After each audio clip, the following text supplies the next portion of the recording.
It is exactly 1 o'clock a.m. Pacific time on Saturday, December 8th, and you're looking at a live view of the SpaceX Dragon spacecraft coasting through space as it prepares to rendezvous with the International Space Station about 30 minutes from now. My name is Tom Perderio, and I'm a firmware engineer here at SpaceX.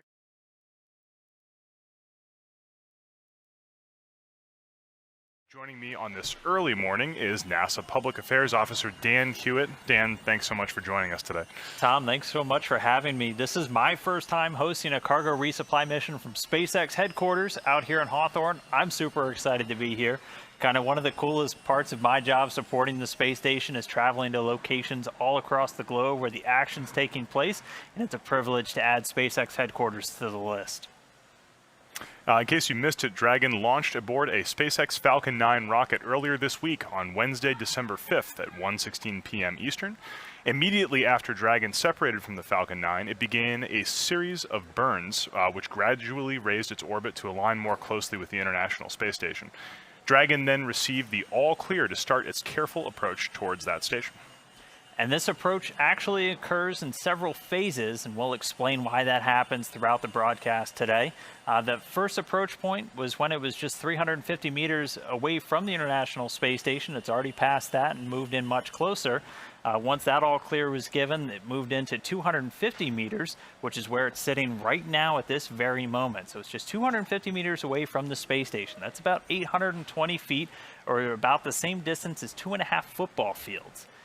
Pretty soon it's going to get given the all clear, and it's going to depart that 250 meter hold point and enter what we call the keep out sphere, which is an imaginary sphere around the space station with a radius of about 200 meters. And this is just in place to put a big set of rules for any vehicles traveling to or from the International Space Station. There's the keep out sphere. There's also something known as the approach ellipsoid, which is much larger. But again, these are just in place for any time a vehicle's traveling to the space station. There's a bunch of gates and a bunch of checks that it has to go through before it actually gets in close for the grapple or the docking or whatever the vehicle is going to be doing. But there's a series of go, no-go polls throughout this that we're going to be listening to, giving you updates as Dragon gets closer into that final capture point. Right now on your screen, you can see a video as it appears from the International Space Station looking at the Dragon spacecraft. Right now, we just passed into nighttime aboard the station, meaning that the station and the Dragon are currently in the Earth's shadow. So we can't see too much right now on that camera. You can see that strobe light blinking. That is the Dragon right there as it approaches the 200-meter keep-out sphere. For this perspective from the station, it does look like Dragon is kind of stationary or motionless, but it's actually traveling at an enormous velocity as it awaits clearance to proceed to the next arrival checkpoint. Right now, both Dragon and the station are traveling at 17,000 miles per hour, which is insanely fast. Commercial aircraft only travels about 550 miles per hour. And if you were able to fly as fast as Dragon, you could cover the distance from New York to LA in 8.5 minutes.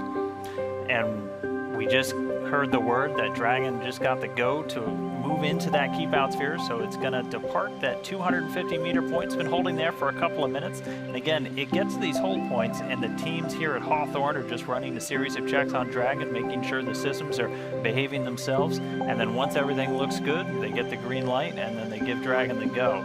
So control can actually be, or commands can actually be sent from the crew on board the International Space Station. They have a control panel where they can command Dragon to approach aboard any number of different things, and they're also going to be in the driver's seat for the actual capture this morning. You're going to be hearing a couple of voices today on the Space to Grounds, as they're called. You just might have heard Serena Amon Chancellor. She's a NASA astronaut on board. She's going to be backing up the prime for today's operations. That's Alexander Gerst. He's a European astronaut. He's the current commander on board the International Space Station. He's actually going to be using the controls inside to reach out and grab the Dragon. And this view on your screen was actually exactly the same camera and the same screen that they're looking at. It's almost like a video game control for them. They have a joystick and some hand controls, and they're going to use it to control the massive Canadarm2. It's a 57-foot long arm to reach out and literally just snag Dragon out of the sky. It is pretty cool how they do that. They're sitting usually inside the cupola on the space station, which kind of looks like the window of a TIE fighter. One of the coolest places to see pictures from the ISS. Right now, like Dan said, you are seeing a view from the ISS. Just a few minutes ago, when the station and the Dragon were in broad daylight, we were seeing some unbelievable pictures. Because the station, because in that orbit, you get about approximately a sunrise and a sunset every 45 minutes. We'll be seeing it hopefully come into light pretty soon. We'll get some nice views of that Dragon. But right now, you can still see the strobe light as the Dragon slowly approaches into that keep out sphere.